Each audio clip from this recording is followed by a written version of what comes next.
À la conclusion de cette célébration, je désirais remercier chacun d'entre vous qui ont pris parti, représentant le peuple saint de Dieu qui se trouve en Italie. Je suis reconnaissant au cardinal Suppi, qui en était le porte-parole. Je félicite la communauté diocésaine de Matera et Irsina pour l'effort de l'organisation et d'accueil. Je remercie tous ceux qui ont collaboré à ce congrès eucharistique. Maintenant,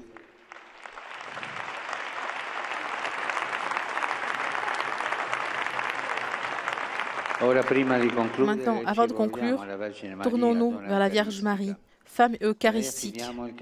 À elle confions le chemin de l'Église en Italie, afin que chaque communauté en puisse sentir le parfum du Christ, pain vivant descendu du ciel. Invoquons son intercession maternelle pour les besoins les plus urgents du monde. Moi, je penserai aujourd'hui, je demanderai pour l'Italie plus d'enfants, plus de naissances.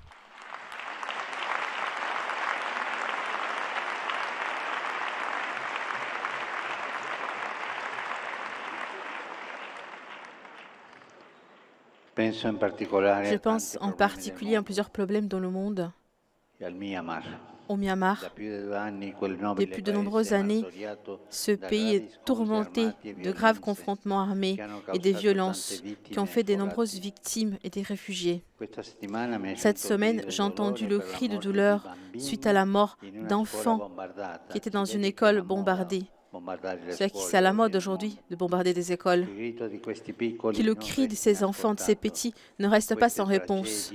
Ces tragédies ne doivent pas se produire. Marie, Reine de la paix, conforte le peuple ukrainien si souffrant, qu'il obtienne pour les dirigeants des nations la force de volonté pour trouver des initiatives efficaces pour mettre fin à cette guerre.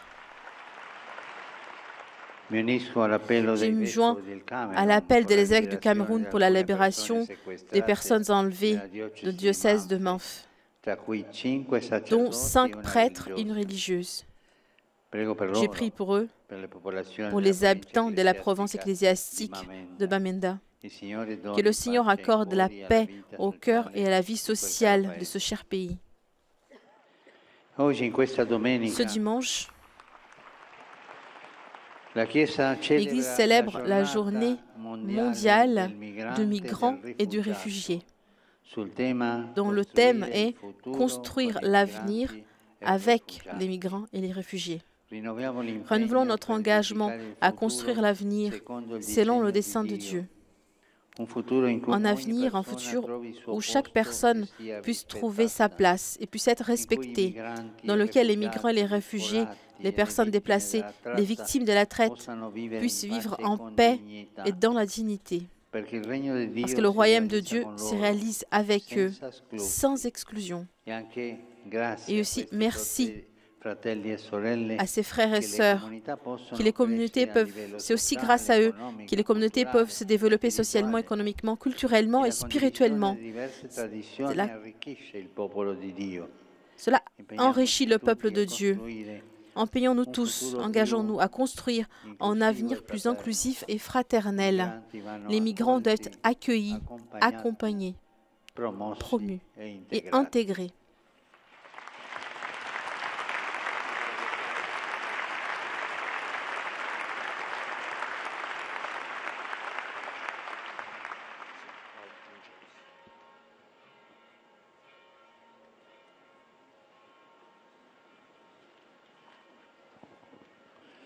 Angelus Dominus, Ave Maria.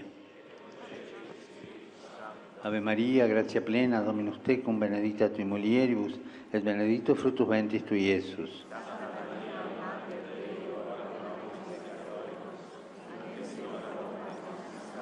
Ecce ancella Domini. Ave Maria, gratia plena, Dominus tecum, benedicta tui mulieribus, et benedictus fructus ventris tui, Iesus.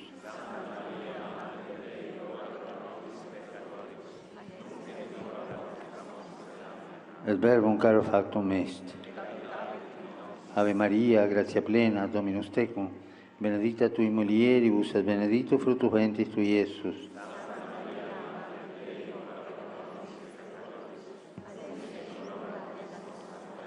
Ora pro nobis, Santa Dei Genitrix. Grazie Tua, in questo Domine, mentibus nostris infunde, ut angelo nunziante, Christi Fili Tui, incarnazione coniovimus, per passione meius et crucem, a resurrezione gloria perducamo, per Christum Dominum nostrum. Gloria Patri et Filio et Spiritui Sancto.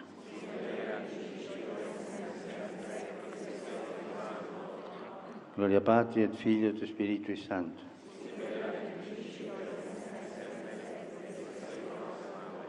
Gloria Patri et Filio et Spiritui Sancto.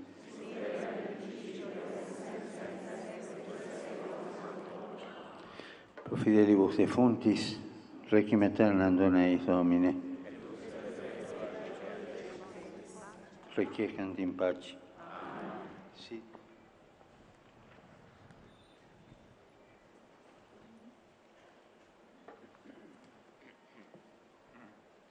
Domini benedictum. Aiutorium nostrum in nomine Domini. Benedica vos, omnipotens Deus, Pater et Filius et Spiritus Sanctus. Amen. Glorificate il Signore con la vostra vita, andate in pace. Rendiamo grazie a Dio.